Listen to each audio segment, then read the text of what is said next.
offline invited lecture. Sri Abhi Shrestha holds a master degree in Department of Film and Media Studies from Stanford University, Bangladesh, and a postgraduate diploma in International Relations from Dhaka University, Bangladesh. His career began way back in 1999 as an announcer at Bangladesh Radio in Dhaka. Simultaneously, he initiated his career as a journalist in the daily Prothom Alo. Later, he has also worked with the periodical Ananda Bhuvan and daily Shomokal. Ekushe Television, a popular Bangladeshi Bengali language privately owned satellite and cable television channel, has been fortunate to witness his emceeing skills. He was a brand manager of Ranks Group, a Bangladeshi industrial conglomerate founded in 1979. Apart from this, he has also worked as head of communications in Yamuna Group. He was attached to Fazlul Haq Institute of Media Studies as Director Operations right from the nascent stage of the organization. At present, he is the Director of Armenial Institute, Dhaka, Bangladesh, and is a visitor faculty in the Department of Film and Media Studies in several universities. There are several documents created by Sri Shrestha on the life and work of eminent personalities. Currently, he is a PhD scholar at the Department of Film Studies, Jadavpur University, Kolkata. So you can take over the stage, sir.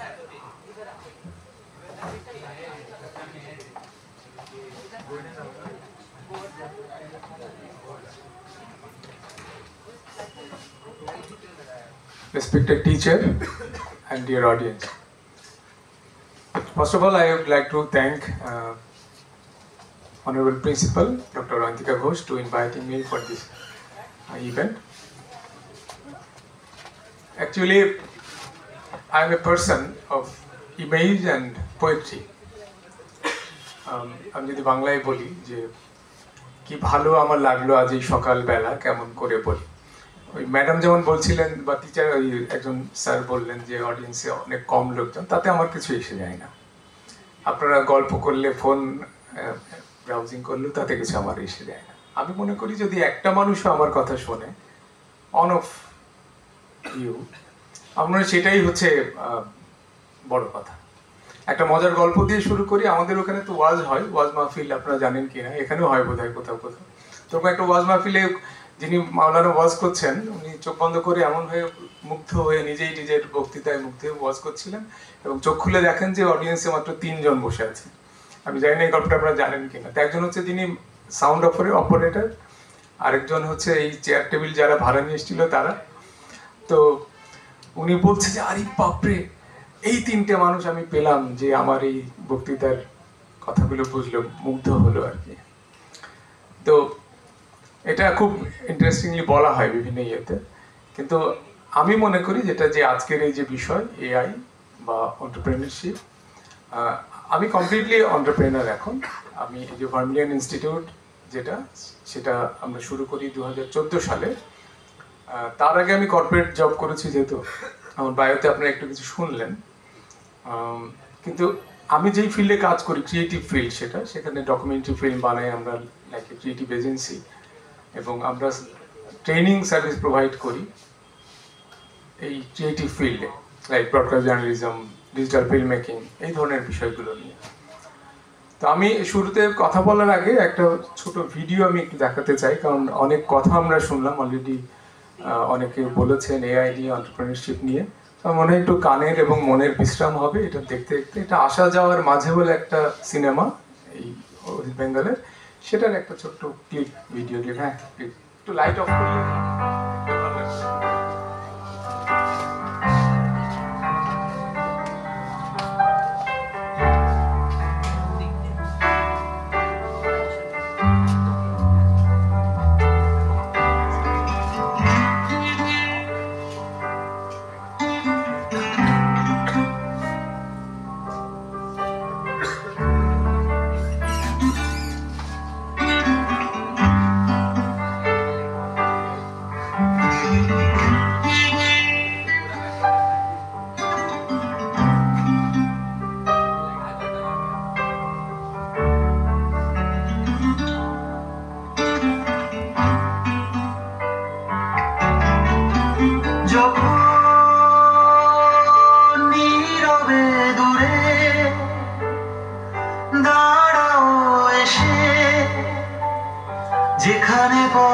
বেঁকেছে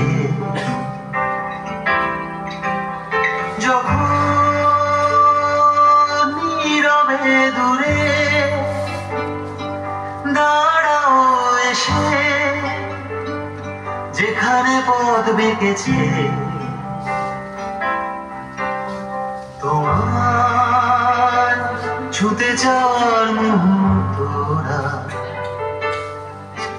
কে জানে কি হবে সে দিশাহারা তোমার ছুতে যাওয়ার মুহূর্তরা কে জানে কি হবে সে দিশাহারা আমি ছুটে যাই সে গভীরে আমি ওধে যাই কি নিবিড়ে তুমি কি মরীচিকানা ধ্রুব তারা তোমার ছুটে যাওয়ার মুহূর্তরা কে জানে কি হবে সে দিশাহারা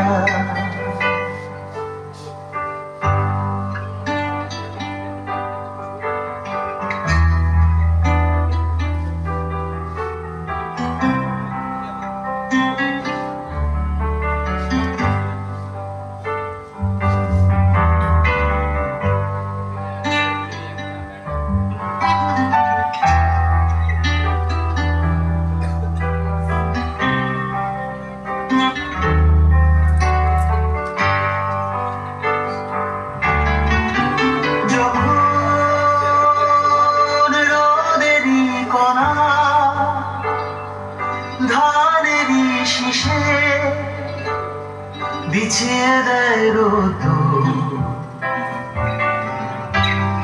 যখন রোদেরই কণা ধানেরই শীষে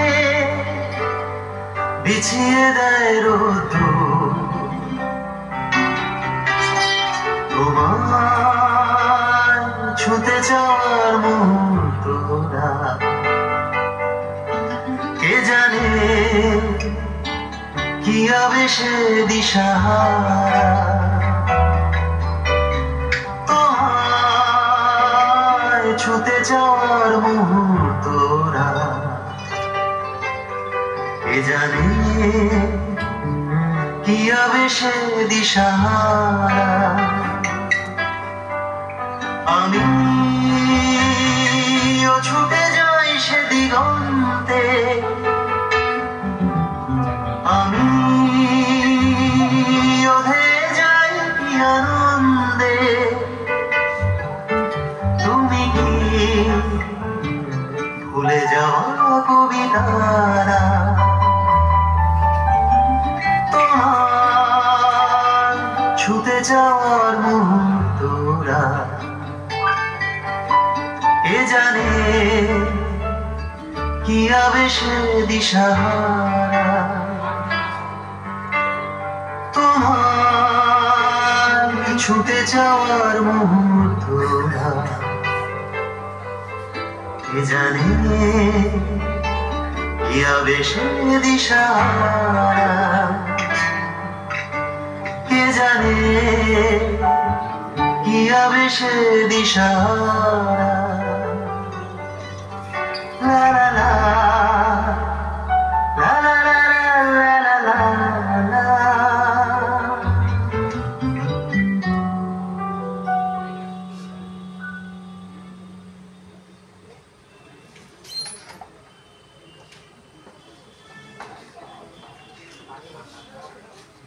এটা আগে কেউ দেখেছেন এখানে? আচ্ছা, আজকেই প্রথম দেখলেন তো। দুটো কারণে দেখানো আসলে এই ভিডিওটা।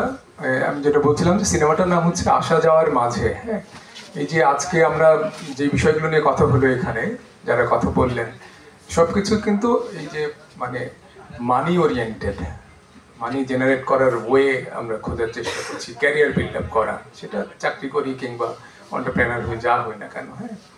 কিন্তু একটা জিনিস খুব বেশি করে আমাদের জন্য, যারা আমরা ক্রিয়েটিভ ফিল্ডে কাজ করি, তাদের জন্য খুব বেশি জরুরি যে অনেক কিছু করলাম কিন্তু প্রাপ্তিটা কি, আসলে আমরা কেন করি।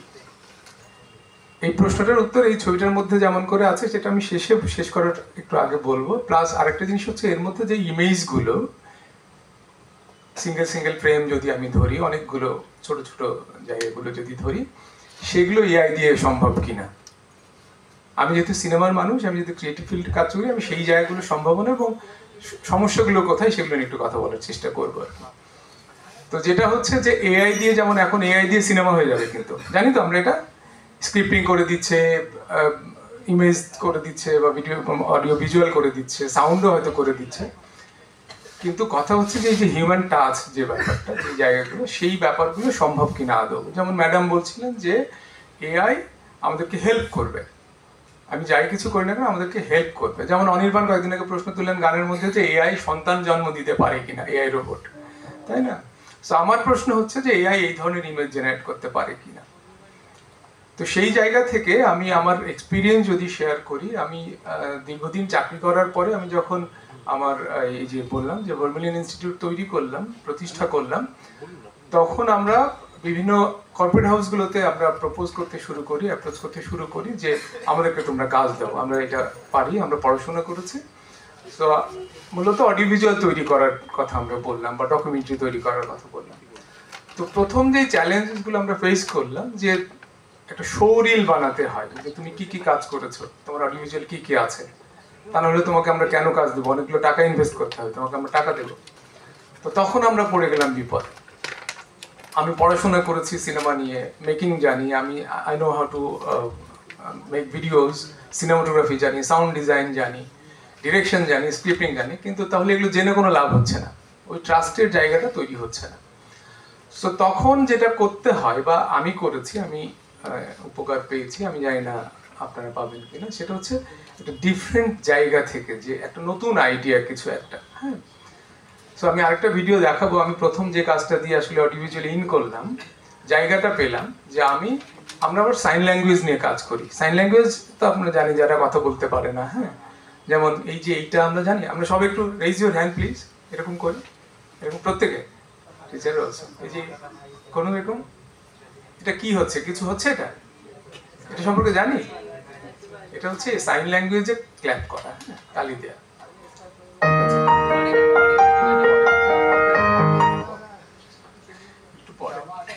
সো এই যে একটা নতুন জিনিস, যে দেখুন কোনো শব্দ নেই, কিন্তু আমি ভিজুয়ালাইজ করছি যে হ্যাঁ আই এম হ্যাপি, আমি ক্ল্যাপ করছি, তাই না? সো এই ব্যাপারটা নিয়ে যখন আমরা কাজ করেছি, তখন আমি কর্পোরেট হাউসগুলোতে, বিশেষ করে ব্যাংক এশিয়া বলে আমাদের ওখানে একটা নাম করা ব্যাংক, সেই ব্যাংকে আমি অফার করলাম যে আমি তোমাদের যে সার্ভিসগুলো আছে সেগুলো আমরা সাইন ল্যাঙ্গুয়েজে, কারণ ওরাও তো তোমার কাস্টমার, টার্গেট কাস্টমার, ওরাও তোমার ব্যাংকিং সার্ভিসটা নেয়, কিন্তু তোমার এখানে এমন কোনো সাইন ল্যাঙ্গুয়েজ এক্সপার্ট নেই যে ওরা আসলে ডিটেলটা তাকে বলে দিতে পারছে। সো তখন আমরা অফার করলাম যে আমরা সাইন ল্যাঙ্গুয়েজে তোমাদের 10টা সার্ভিস এবং আমরা 10টা ভিডিও আলাদা বানিয়ে দেওয়ার জন্য প্রপোজাল দিলাম। তো তখন যিনি ম্যানেজিং ডিরেক্টর ছিলেন, উনি দারুণভাবে অ্যাকসেপ্ট করলেন, বা ওয়ান্ডারফুল আইডিয়া। তখন আমি কি পারি, আমার কোনো ভিডিও আছে কিনা, এগুলোর ম্যাটার করলো না, কিন্তু আমাকে স্ট্রেট ওই দিয়ে দিল, পিও, পারচেজ অর্ডার বা ওয়ার্ক অর্ডার যেটাকে বলে। তখন আমরা কাজটা সুন্দর করে করলাম। দেখি এবার আমরা একটু। ব্যাংক এশিয়া সেভিংস অ্যাকাউন্ট এমন একটি অ্যাকাউন্ট যেখানে খুব সহজে ও নিরাপদে টাকা জমা রাখা, উত্তোলন এবং ইন্টারেস্ট প্রাপ্তির সুযোগ ছাড়া রয়েছে আরো বেশ কিছু সুবিধা। চেক বই ব্যবহারের সুবিধা, লকার ব্যবহারের সুবিধা, সহজে বিদেশ থেকে টাকা প্রাপ্তির সুবিধা, এক শাখা থেকে অন্য শাখায় নির্বিঘ্নে টাকা স্থানান্তর সুবিধা, স্থায়ী নির্দেশনার মাধ্যমে টাকা স্থানান্তর সুবিধা, ক্লিয়ারিং এর মাধ্যমে টাকা কালেকশন সুবিধা, online banking, SMS banking, internet banking, mobile application এবং এটিএম কার্ড ব্যবহারের সুবিধা। ব্যাংক এশিয়া সেভিংস অ্যাকাউন্ট খুলতে প্রয়োজন হবে অ্যাকাউন্ট খোলার পূরণকৃত আবেদন ফর্ম, যিনি অ্যাকাউন্ট খুলবেন তার 2 কপি এবং নমিনির 1 কপি পাসপোর্ট সাইজ ছবি, জাতীয় পরিচয়পত্র, পাসপোর্ট,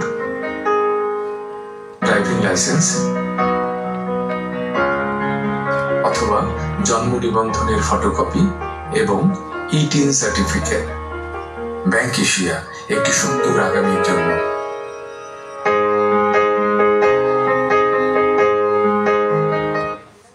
এরকম অডিওভিজুয়াল আমরা দেখেছি সাইন ল্যাঙ্গুয়েজে। আচ্ছা, তো এটা আমরা একদম প্রথম কাজটা পেয়ে গেলাম। তো তারপরে আমরা আস্তে আস্তে আর আমাদের পেছন ফিরে তাকাতে হয়নি। আমরা অনেক কাজ করেছি, ডকুমেন্টারি করেছি, গভর্নমেন্টের কাজ করেছি। বিশেষ করে আমি 2-1টা ডকুমেন্টারির কথা যদি বলি, আপনারা সঞ্জিদা খাতুনের নাম জানেন? ছায়ানটের প্রতিষ্ঠাতা এবং এসেছিলেন এখানে, বাহ দারুণ। তো তার উপরে যেই ডকুমেন্টারিটি হয়েছিল গভর্নমেন্ট থেকে, সেটার ডিরেক্টর আমি ছিলাম। পুরো রিসার্চ ওয়ার্ক থেকে শুরু করে এভরি সিঙ্গেল থিং আমার করা, সিনেমাটোগ্রাফি সব কিছু। তো সেটা করার ক্ষেত্রে যেটা হয়, বায়োগ্রাফিক্যাল ডকুমেন্টারিতে কি হয়, কিছু ইন্টারভিউ থাকে, অনেকে তার সম্পর্কে কথা বলে, এরকম কিছু দিয়ে মূলত অনেক বেশি ইনফরমেশন থাকে। কিন্তু আমি চিন্তা করলাম একটা ডিফারেন্ট জায়গা থেকে, যে আমি চিন্তা করলাম যেহেতু উনি ছায়ানটে রেগুলার ওনাদের অনুষ্ঠানটা হয়, যে পয়লা নববর্ষ উদযাপন, যেটা বটমূলে, রমনার বটমূলে, তো ওনার একদম লাস্ট এইজে, মানে যখন উনি আর হাঁটতে পারেন না ঠিক মতো, কিন্তু আমি ওনাকে খুব করে রিকোয়েস্ট করলাম যে ম্যাডাম, আমি এরকম কল্পনা করেছি বা আমি স্বপ্নে দেখেছি যে আপনি রমনার ওই মাঠটাতে হাঁটছেন আপনি। তো উনি বললেন এটা কি করে সম্ভব, আমি তো এখন হুইল চেয়ারে মুভ করি, এটা তো সম্ভব না। কিন্তু সামহাও আমি কনভিন্স করে ফেললাম এবং উনি হুইল চেয়ারে করেই এলেন। কিন্তু শুধুমাত্র আমার রিকোয়েস্টে উনি একদম ফাঁকা মাঠ, রমনা বিশাল বড় বোধিবৃক্ষ, আপনার বটমূল যেটা বট গাছ, তার নিচে উনি লাঠিতে ভর করে একা হাঁটছেন। সেইখানটায় সাউন্ডে আমি জুড়ে দিলাম ওনারই গাওয়া, ওনার বাড়িতে যেটা আমি রেকর্ড করেছিলাম, হারমোনিয়ামে উনি গাইছেন যে আকাশ ভরা সূর্য তারা বিশ্ব ভরা প্রাণ, তাহারি মাঝখানে আমি পেয়েছি মোর স্থান, তাই বিস্ময়ে জাগে আমার গান। তো এই গানটা উনি যখন গাইলেন, হারমোনিয়াম বাজিয়ে খালি গলায় গাইলেন। গাওয়ার পরে যেটা আমরা বলি আমাদের ভাষায় এনজি, মানে নট গুড শট, হ্যাঁ এনজি শট বলি। উনি বললেন যে এখন তো আর গাইতে পারি না, ভালো লাগে এই আর কি। এটা তো এনজি, এটা আমার পার্ট না। কিন্তু আমি কি করলাম, এনজিটাই জুড়ে দিলাম আমার ওই শটের সঙ্গে। উনি গাইছেন ব্যাকগ্রাউন্ডে, উনারই ভয়েস, উনি হেঁটে বেড়াচ্ছেন। তারপরে শেষে আবার আমি যখন ফিরে এলাম ওনার ইন্টারভিউতে, উনি বলছেন যে এখন তো আর গাইতে পারি না, ভালো লাগে এই আর কি। এই যে আমি বারবার হিউম্যান টাচের কথা বলছি, এই যে মানুষের এই যে একটা আলাদা এক্সপ্রেশন, নিজস্ব এক্সপ্রেশন, যে ওনার ওই বয়সে, ওটা আপনারা ইউটিউবে আছে, বোধিবৃক্ষ নাম, ওটা আপনার সার্চ দিলে দেখতে পাবেন। ওই সময় ওনার যে টোন, যেইভাবে উনি কথাটা বললেন, আমার মনে হয় যে পুরো ডকুমেন্টারিতে আমার নিজের এই জায়গাটা সবচেয়ে বেশি পছন্দ। উনি যে বলছেন যে ভালো লাগে এই আর কি। তো এইরকম করে ট্রিটমেন্ট আমার ডকুমেন্টারিগুলোতে থাকে। তো স্বাভাবিকভাবেই এমনও হয়েছে যে প্রথমবার যখন করলাম, পরের বার গভর্নমেন্ট থেকে আমাকে 2 জনের উপরে করতে দেওয়া হলো। মুস্তাফা মনোয়ার, আমাদের one of the famous artist in our country, তারপরে ফেরদৌসি মজুমদার, অভিনেত্রী আমাদের ওখানে, এরকম অসংখ্য মানুষের এরকম বেশি বেশি দেওয়া হলো আমাকে তখন, যেহেতু আমার ট্রিটমেন্টটা একটু আলাদা রকমের থাকে। সো যখন আপনি এন্টারপ্রেনার হিসেবে আপনার জার্নি শুরু করবেন, তখন চ্যালেঞ্জেস যেমন আছে, সো আপনি আপনার ক্রিয়েটিভিটি, আইডিয়া দিয়ে আপনি কিন্তু অনেকের থেকে বেশি কাজ পাওয়া সম্ভব। এবং ক্রিয়েটিভ ফিল্ডে আরেকটা জিনিস যেটা আমি ফেস করেছি, আমার কেন আমি আসলে এন্টারপ্রেনার হলাম, যে আমি যখন চাকরি করেছি ক্রিয়েটিভ ফিল্ডে একটা চ্যালেঞ্জ ফেস করতে হয়, সেটা হচ্ছে যে ক্রিয়েটিভ মানুষ কিন্তু সারা বছর ধরে রোজ রোজ কাজ করে না। এটা আপনারা হয়তো কিছুটা বোঝেন বা জানেন। কিন্তু কর্পোরেট অফিসগুলোতে যেটা হয় যে তাদের সবসময় বাজেট থাকে না, সবসময় হয়তো ক্রিয়েটিভ পার্সনদের কাজও থাকে না। কিন্তু বিষয়টা এরকম যে যখন কাজ নেই না, তখন you don't have enough job to do, come here, আমার পিঠটা একটু চুলকে দাও, এই টাইপের একটা অ্যাটিটিউড কিন্তু এই মালিকদের থাকে। দেখো তোমার এত কাজ নেই। যেমন আমি যখন যমুনা গ্রুপে কাজ করি, সো দেখা গেলো যে তাদের মার্কেটিংয়ে বাজেট নেই, সো তখন ওই সময় খুব কম কাজ যাচ্ছে। আমাকে তখন তারা বললো তুমি একটু কর্পোরেট সেলস ডিপার্টমেন্টটা দেখো। আমি একটা ক্রিয়েটিভ মানুষ, এবার আমাকে দেওয়া হলো কর্পোরেট সেলস ডিপার্টমেন্ট দেখার জন্য। সো সেই আগে আসলে আমি এই জব ছেড়ে দিয়ে ফাইনালি আমি ফর্মুলিয়ান স্টার্ট করি এবং আমি ভালো আছি, বেশ ভালো আছি। আমি মনে করি যে যদি কারোর মনে হয় যে না আমি কারোর আন্ডারে কাজ করব না, হ্যাঁ আমি খুব স্বাধীন চেতা মানুষ। আর বিশেষ করে শিল্পীরা তো একটু স্বাধীন চেতাই হয়, শিল্পীরা একটু আরামপ্রিয় হয়, শিল্পীরা অভিমানী হয়। হ্যাঁ, শিল্পীরা চায় যে আমাকে আমাকে যদি বোঝেই কেউ আমাকে ডেকে কাজ দিক, হ্যাঁ, কিন্তু বাস্তবতা তো ভিন্ন। বিশেষ করে এআই যখন ঢুকে গেল, তো এখানে ইমোশনের অতটা আসলে দাম নেই, হয়তো প্রফেশনালি কাজটাকে করতে হয়। তো যাই হোক, চ্যালেঞ্জেস থাকবে, কিন্তু আমি যেই কথাটা প্রথমে যেটা দিয়ে শুরু করলাম, যে দুজন মানুষ নিজেদের মতো কাজ করছে, কিন্তু তারা এই যে একসাথে সময় কাটাবার বা একসাথে ভালো থাকবার, এটা কিভাবে দেখছে তারা ইন দেয়ার ড্রিম। তা নাহলে বনের মধ্যে ওরকম করে কেউ খাট পেতে পালঙ্ক পেতে মানে সময় কাটায়, কিংবা এটা তার ড্রিম সিন এটা। সো আমার মনে হয় যে স্বপ্নে নিজের ভালো থাকাকে ইনশিওর না করে বাস্তবেও করা উচিত, যে তাতে এই যে এন্টারপ্রেনার হিসেবে কাজ করলে তাতে সুবিধা বেশি। যে আপনার যখন মন চাইছে কাজ করবেন, যখন মন চাইছে আপনি ট্রাভেল করবেন, আপনি ঘুরে বেড়াবেন, সেটা আপনার পার্টনারের সাথে হোক, একা হোক, অথবা টিমের সঙ্গে হোক। এটা আমার মনে হয় যে এন্টারপ্রেনার হলে সবচেয়ে বড় সুবিধা এটা, যে আপনার নিজের জীবনটাতে আপনি জীবনটাকে উপভোগ করে গেলেন। কারণ আলটিমেটলি সবকিছুই তো হ্যাপিনেসের জন্য। হ্যাঁ, আমি শেষ যে ভিডিওটা দেখাবো সেটা একটা সিনেমারই একটা ক্লিপ। সেই সিনেমাটার নাম হচ্ছে পারসুইট অফ হ্যাপিনেস। দেখেছেন কেউ আপনারা ছবিটা? তাহলে তো আপনারা গল্প কেউ জানেন যে সেখানে ও যেমন চাকরি করে, আবার একটা সময় এন্টারপ্রেনার হয়, যে একটা স্ক্যানার মেশিন, যে এক্স-রে মেশিনের মতো পোর্টেবল। কিন্তু ওর মার্কেট রিসার্চটা ছিল, অনেকগুলো একবারে কিনে ফেলে, অনেক কিছু বিক্রি করে দিয়ে তারপর যে স্ট্রাগলটা আপনারা যারা দেখেননি সেটা দেখবেন। হ্যাঁ, তো এই যে জার্নিটা, সো মার্কেট রিসার্চটাও খুব ইম্পর্টেন্ট, যে আপনি যেই সেক্টরে কাজ করতে চাইছেন সেখানে আসলে কি অবস্থা। অনেক যেখানে আছে সেখানে গিয়ে ওই একই ধরনের প্রোডাক্ট বা একই ধরনের সার্ভিস নিয়ে আপনি গেলেন, কিন্তু আপনি সফল হবেন না। তো সফল হলেন কতটুকু হতে হবে, কতটুকু হবেন, এবং ওই যে জীবনকে কতটুকু উপভোগ করবেন, সেখানে পারসুইট অফ হ্যাপিনেসের সেই একটা দৃশ্যে দারুণভাবে সেটা এক্সপ্রেস করে। একটু দেখি আমরা। Chris, come.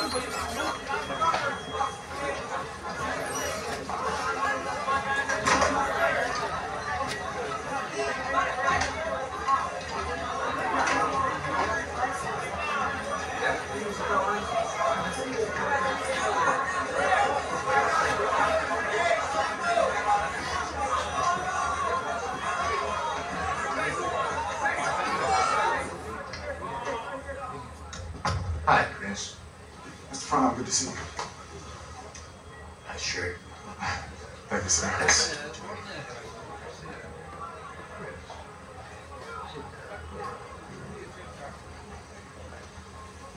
I thought I'd wear a shirt today, being the last day and all. Thank you. We appreciate that. But wear one tomorrow, though, okay? Because tomorrow's going to be your first day. If you'd like to work here as a broker. Would you like that, Chris? Yes, sir. Good. We couldn't be happier. So, welcome. Was it as easy as it looked? No, sir. No, I'm sorry it wasn't. Good luck, Chris.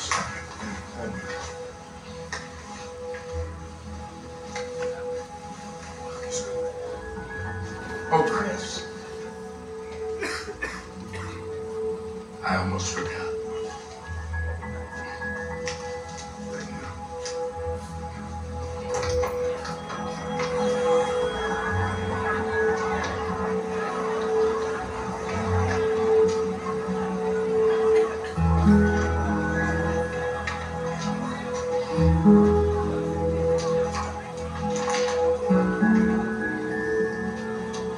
This part of my life, this little part, is called happiness.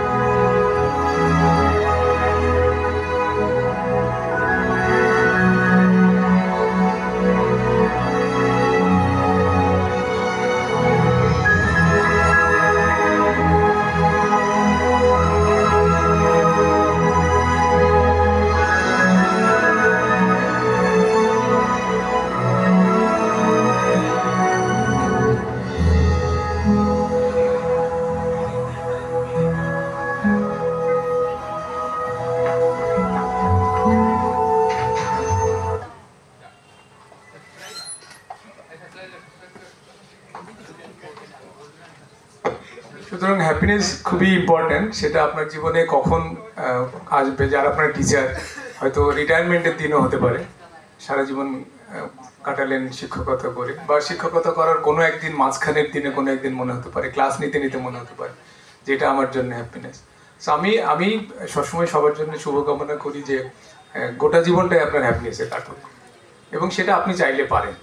আপনি আপনার জীবনে কিসের priority দিচ্ছেন সেটা আপনার উপরে নির্ভর করে। আর এআই নিয়ে যেই ভয় বা যেই মানে কনফিউশন, সেগুলো খুব মানে দ্রুতই মানুষের কেটে যাবে। কারণ আমরা যদি মনে করি যে যেমন সিজার অথবা হ্যামার, এগুলোর সব মতোই যদি আমরা এআইকে মনে করি, কারণ একসময় এই যে সিজার কাঁচি মনে হলেও বা হাতুড়ি মনে হলেও ওর কোনো ভ্যালু না থাকলেও, কিন্তু দেখেন আপনি যখন হাতুড়ি কল্পনা করেন, এটা আসলে আপনার সভ্যতাকে এগিয়ে নিয়ে যাওয়ার একটা মাধ্যম। হ্যাঁ, কাঁচিও তাই, সভ্যতাকে আমরা শুধু আমাদের চুল কাটা হয় কিংবা জামা কাপড় কাটা হয়, তাই না? সভ্যতাকে এগিয়ে নেওয়ার জন্য হেল্প করেছে এগুলো আমাদেরকে। একই রকম করে এআই আমাদের সভ্যতাকে এগিয়ে নেবে, আমাদেরকে ওই যে হ্যাপিনেসের দিকে যাওয়ার জন্য হেল্প করবে, কিন্তু আপনি কি করে ইউজ করবেন তার উপরে ডিপেন্ড করবে। ওই যে জীবনানন্দের কথা দিয়ে যদি বলি যে উটের গ্রীবার মতো কোনো এক নিস্তব্ধতা, তো আপনি যদি জীবনানন্দকে না বোঝেন তখন আপনার মনে হবে যে উটের গ্রীবার মতো আবার নিস্তব্ধতা কি, তাই না? তাই তো। কিন্তু আপনি যদি জীবনানন্দকে বোঝার চেষ্টা করেন, তার কিছু লেখার সঙ্গে আপনি সখ্যতা তৈরি হয়, তখন আপনার কাছে পানির মতোই মনে হবে, সহজ জলের মতো মনে হবে যে আচ্ছা, উটের গ্রীবার মতো কোনো এক স্তব, এটা একটা আজব কিছু না। হ্যাঁ, এটা বোঝার মতো, বোধগম্য। তো যাই হোক, আপনাদের জীবন এই এন্টারপ্রেনার হন, এআই ইউজ করেন বা না করেন, যাই করেন, হ্যাপিনেসে কাটুক, এইটুকু প্রত্যাশা করে শেষ করছি। ধন্যবাদ।